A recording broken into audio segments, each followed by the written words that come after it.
Two জীবের স্বাদ। আজকে আমার নতুন রেসিপি। আজকে হচ্ছে কাঁচকলার কোফতা। তো কাঁচকলার কোফতা করতে গেলে আমি আগেই যেটা করে ফেলেছি সেটা হচ্ছে কাঁচকলাটাকে ছোট ছোট করে কেটে এটাকে পিস পিস করে নিয়েছি আর সেদ্ধও করে নিয়েছি। তার সাথে একটা আলু নিয়েছি, আর এখানে আমি কাঁচা লঙ্কা কেটে নিয়েছি, কুচি কুচি করে নিয়েছি, আর এখানে দিয়ে দিয়েছি জিরের গুঁড়ো, একটু কালো জিরে, আর পেঁয়াজ একটা মানে খুব সুন্দর করে স্লাইস করে কেটে নেওয়া হয়েছে, এই যে দেখতেই পাচ্ছ। আর এখানে দিয়ে দিয়েছি আমি একটু জিরের গুঁড়ো, যেটা কিনা আমি ঘরে তৈরি করি, আর নুন, তার সাথে একটু চিনি। এইটুকু দিয়ে আমি কিন্তু কাঁচকলার কোফতাটা করব। কোফতা না, অ্যাকচুয়ালি যে বড়াগুলো যেগুলো হয় ওগুলো আগে করে নেব, করে নিয়ে তারপরে আমি ফুল প্রসেসের দিকে এগোবো। তো চলো, এটা আমি আগে একটু চিনি আর নুন দিয়ে ভালো করে মেখে নিয়ে তোমাদেরকে দেখাচ্ছি। এর মধ্যে দিয়ে দিলাম, এটা মাখা হয়ে গেছে, এবার এর মধ্যে দিয়ে দিলাম আমি একটু ময়দা, একটু নুন, আর সামান্য একটু নুন আবার দিয়েছি, আর দিয়েছি একটু পোস্তদানা, আর এর মধ্যে আমি দিয়ে দেবো একটু তেল, যাতে এটা ভালোভাবে মাখা হয়। এবার আমি এর মধ্যে দিয়ে দিচ্ছি তেল, আর অন্যদিকে আমি কিন্তু কড়াইটাও বসিয়ে দিয়েছি। এই যে কড়াইও আমার মোটামুটি প্রায় গরম হয়ে গেছে।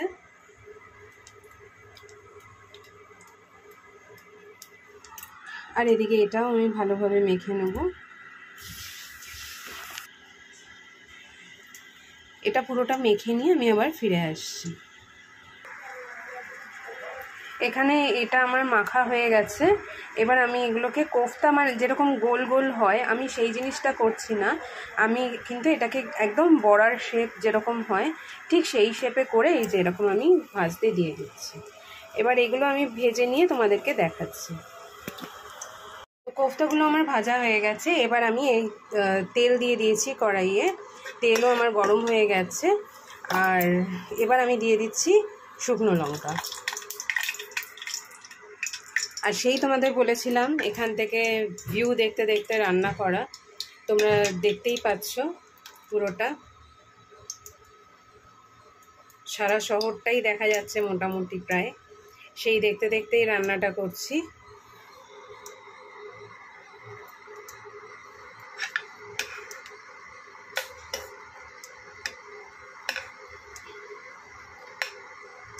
যেহেতু ইন্ডাকশন একটু সময় লাগছে হতে,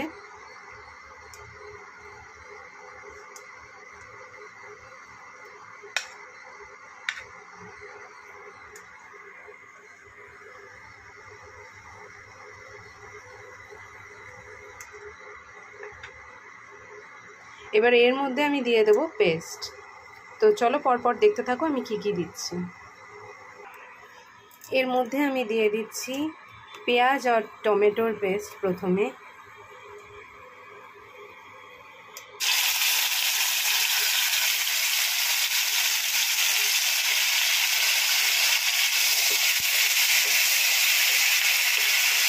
যখন দেখছি এরকম ছিটছে তখন একটু কিন্তু হলুদ গুঁড়ো দিয়ে দেবো, কারণ পেঁয়াজে থাকে জল, তো সেই জন্য এটা ছিটবেই, কিছু করার নেই। তো সেই জন্য আমি দিয়ে দিলাম একটু হলুদ গুঁড়ো। হলুদ গুঁড়ো দিলে অতটা ছেটে না।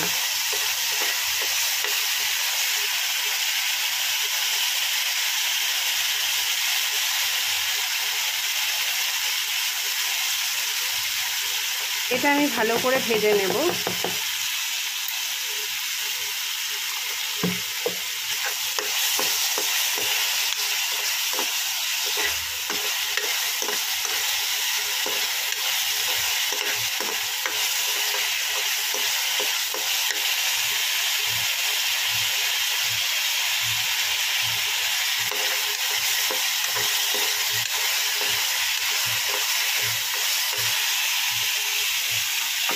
এবার দিয়ে দেবো আমি আদা, কাঁচা লঙ্কা, আর তার সাথে রসুন, তার পেস্ট।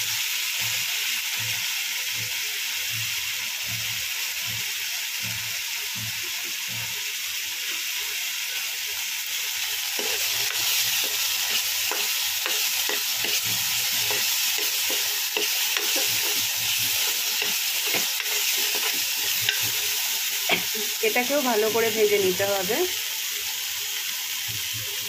তোমাদের তেল যদি লাগে পরে তেল অ্যাড করবে, কিন্তু অতিরিক্ত তেল এতে দেবে না, জিনিসটা কিন্তু ভালো হবে না তাহলে, কেননা তেল অতিরিক্ত খাওয়াও তো আমাদের ভালো নয়।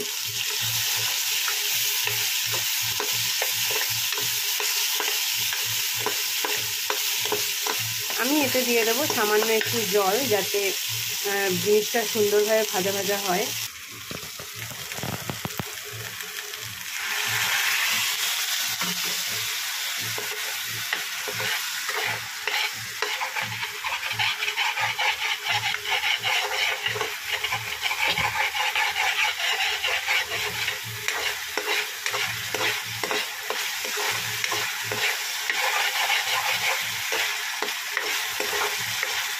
আমি যেহেতু কাঁচা লঙ্কাটা বেটে দিয়েছি, আমি কিন্তু এখানে কোনো রকমভাবেই আর লঙ্কার গুঁড়ো ইউজ করব না। আর একটু জল দিয়ে দিলাম এতে।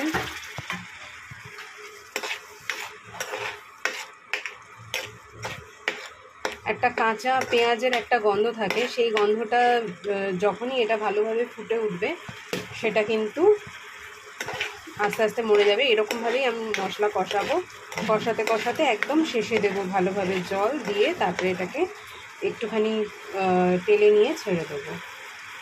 এবার এতে দিয়ে দিচ্ছি আমি হলুদ গুঁড়ো,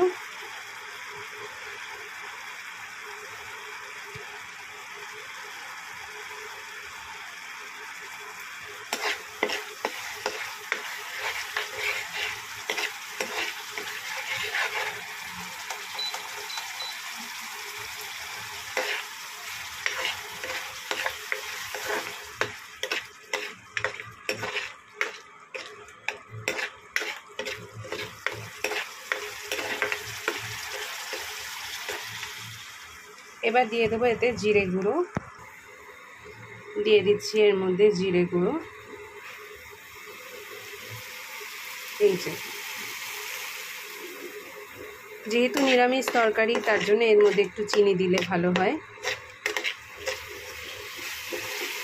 সেটাও তোমাদেরকে দেখিয়ে দিচ্ছি আমি কতটা কি দিচ্ছি।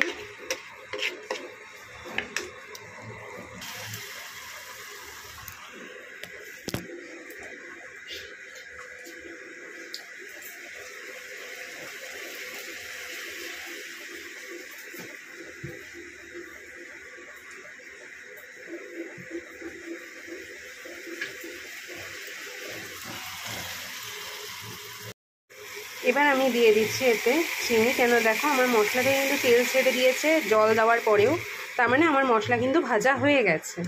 এবার আমি দিয়ে দেবো এতে চিনি, সামান্য একটু চিনি, দেখতেই পাচ্ছ কতটুকু দিচ্ছি। আর এতে আমি দিয়ে দেবো একটু এই যে লেমন ওয়াটার,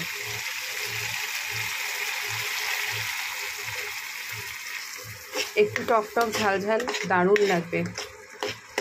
তোমাদের যদি হাতের কাছে থাকে সেটা দিও, আর যদি না থাকে একটু লেবু চিপড়েও দিতে পারো, কোনো অসুবিধা নেই, একই রকম হবে। তো দেখতেই পাচ্ছ আমার রান্নাটা কিন্তু মোটামুটি প্রায় রেডি। এবার আমি দিয়ে দেবো জল, জল দিয়ে একটু ফুটে উঠলে আস্তে আস্তে এই কোফতাগুলো আমি ছেড়ে দেবো। এইবার আগে আমি দিয়ে দিচ্ছি এবার জল,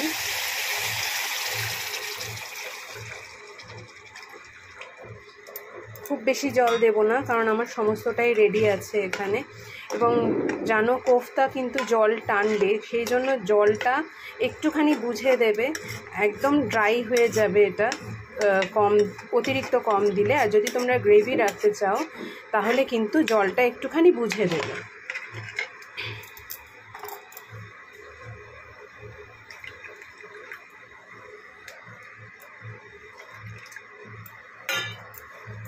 তো পুরোটাই আমার কমপ্লিট। এবার এটা একটুখানি ফুটে ওঠা অবধি আমি ওয়েট করব। দেখতেই পাচ্ছ, এবার এটা একটুখানি ফুটে উঠুক, তারপরে আবার আমি ফিরে আসছি। আমি তার মাঝখানে দিয়ে নিলাম সানরাইজের সবজি মশলা। এবার সেটা তোমাদেরকে যেহেতু দেখাতে পারিনি, সেই জন্য তোমাদেরকে আমি ডাইরেক্টলি মানে এটা দেখিয়ে দিলাম, মানে কি আমি ইউজ করেছি সেটা দেখিয়ে দিলাম। অ্যাকচুয়ালি নিরামিষ তরকারি একটু যদি মশলা ঠিক মতন যদি না হয়, হ্যাঁ, তাহলে তো ভালো লাগবে না। আর তোমরা যদি ঝালটা মানে স্কিপ করো, তাহলে কাঁচা লঙ্কাটা কিন্তু তোমরা না দিলেও পারো যদি তোমরা মিষ্টি মিষ্টি খাও। তবে সব সবজি মানে মানে সব রকমের তরকারি কিন্তু ঝাল ছাড়া ভালো লাগে না। এটা যেমন একদমই নিরামিষ, তার জন্য নিরামিষ বলবো না, মানে এখানে আমি পেঁয়াজ রসুন ইউজ করেছি, কিন্তু মানে মাছ মাংস ডিম কোনোটাই ইউজ হচ্ছে না, সেই হিসেবে আমি নিরামিষ বলছি। আর এখানে আমি যেটা দিতে ভুলে গেছি সেটা হচ্ছে নুন। এবার আমি দিয়ে দেবো এর মধ্যে নুন। চলো এবার দেখাই তোমাদের নুনটা কতখানি দিচ্ছি। তোমরাও কিন্তু তোমাদের টেস্ট অনুযায়ী তোমরা নুন আর মিষ্টিটা দিয়ে নেবে। এবার দেখো আমি এখানে নুন দিয়ে দিচ্ছি।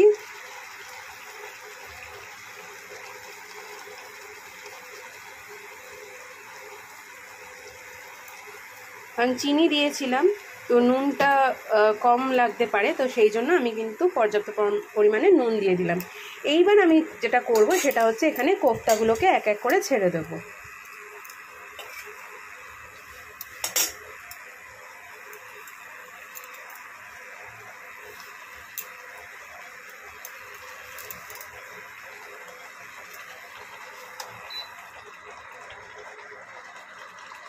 আঁচটা একটু কমিয়ে নিলাম।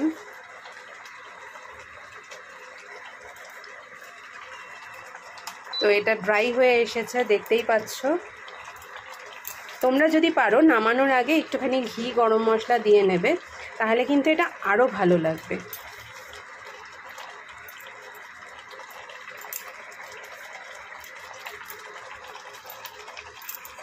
ওটা আর আমি তোমাদের দেখাতে পারছি না, কেননা এখন অ্যাট প্রেজেন্ট গরম মশলাটা আমার হাতের কাছে নেই।